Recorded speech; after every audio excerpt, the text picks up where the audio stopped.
Welcome to our channel creative Anu. আজকে আমরা খুব কিউট একটা বেবিকে হাঁটানোর চেষ্টা করব, অর্থাৎ একে হাঁটানোর অ্যানিমেশন করব। এটা খুব সহজ।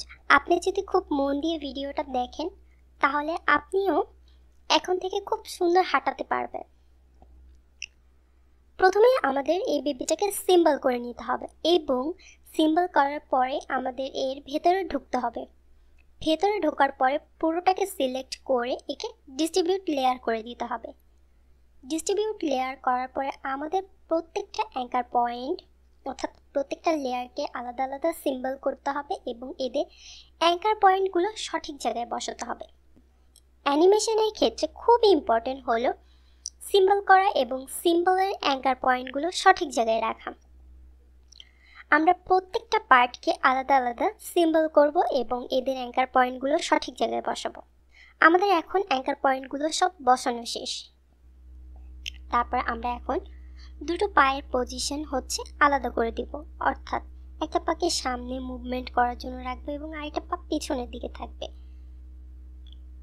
তারপর পায়ের সাথে যাতে হাতের মুভমেন্টগুলো সেরকম থাকে সেইভাবে আমরা রাখার চেষ্টা করব। আপনারা ভিডিওতে একটু খেয়াল করলেই বুঝতে পারবেন। এরপরে আমরা 30 ফ্রেম পর্যন্ত নিয়ে নিব।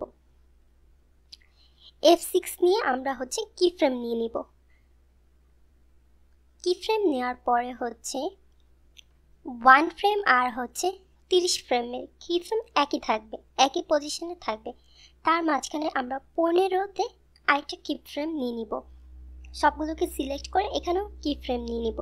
কি ফ্রেম নিয়ে এখানে আমরা পায়ের পজিশন আর হাতের পজিশন একেবারে উল্টো করে দিব, অর্থাৎ আগে যেটা ছিল একেবারে পায়ের পজিশনগুলো উল্টে যাবে, মানে যে পাটা সামনে ছিল সেটা পেছনে চলে যাবে আর পেছনের পাটা সামনে চলে আসবে।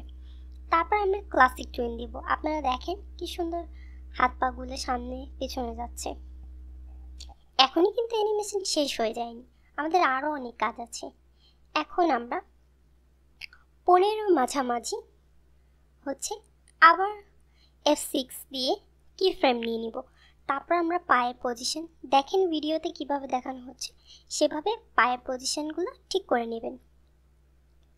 আপনারা একটু মন দিয়ে ভিডিওটা দেখেন তাহলেই আপনারা বুঝতে পারবেন কোথায় কোন জায়গায় আপনাদের কোন মুভমেন্টে পরিবর্তন করতে হবে। এইভাবে আপনারা হাত পায়ের পজিশনগুলো ঠিক করে নেবেন।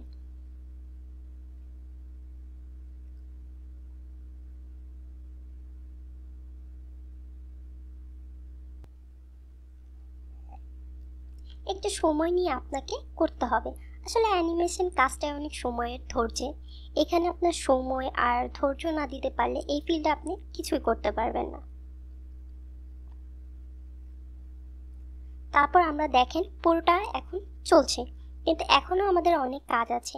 এখন আমরা 15 মাঝামাঝি যে ফ্রেমটা নিয়েছি ওই ফ্রেমের বডি পার্টটা আমরা নিচের দিকে নিয়ে নিব, অর্থাৎ হাঁটার সময় অনেক সময় মাথার দিকটা একটু সামনের দিকে নিব, মানে আরও কিছু চুল টুল এইগুলো একটু ঠিকঠাক করব, পজিশনটা একটু ছোট বড় করব যাতে রিয়েলিস্টিক লাগে। আসলে আমাদের হাঁটা চলার সময় চোখটা একটু বন্ধ হয় খুলে এরকম হয় না, সেরকম করার চেষ্টা করব। এভাবে আমরা টুকটাক খুঁটিনাটি বিষয়গুলো খেয়াল করব এবং সেগুলোকে ঠিক করব।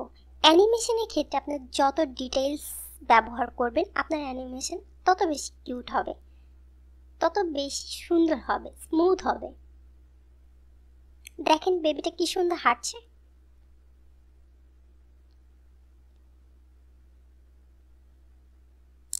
দেখলেন তো, খুব সহজেই তাহলে একটা বেবিকে আমরা হাঁটাতে পারলাম।